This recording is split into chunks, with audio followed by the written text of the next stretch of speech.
कोलशेत लोकमान्य सावरकर नगर परिसरातील नालेसफाईच्या कामास आज सुरुवात झाली असून नालेसफाईची कामं ही विहित मुदतीत पूर्ण करण्याचे निर्देश आयुक्त सौरभ राव यांनी संबंधितांना दिले आहेत। तसेच नालेसफाई करणाऱ्या सफाई कर्मचाऱ्यांची सुरक्षितता लक्षात ठेवून त्यांना आरोग्याच्या दृष्टीने आवश्यक त्या सर्व सोयीसुविधा पुरवण्याबाबतच्या सूचनाही कोलशेत येथील नाल्याची पाहणी केल्यानंतर आयुक्तांनी दिल्या आहेत। कोलशेत येथे नाल्याची पाहणी आयुक्त सौरभ राव यांनी केली। यावेळी अतिरिक्त आयुक्त संदीप माळवी, उपायुक्त जी गोदेपुरे, तुषार पवार, वैद्यकीय आरोग्य अधिकारी डॉ. राणी शिंदे यांच्यासह संबंधित अधिकारी उपस्थित होते।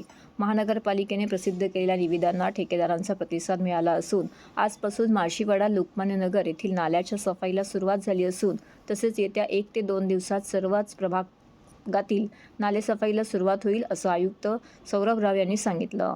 कोलशेत येथील नाल्याची पाहणी केली।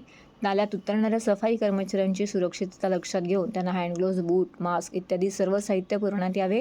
नालेसफाई करताना त्यातील संपूर्ण गाळ काढता जाईल तसेच नाल्यात उगवणारी झाडेझुडपे काढण्यात यावीत अशा सूचनाही आयुक्तांनी संबंधित विभागाला दिल्या आहेत।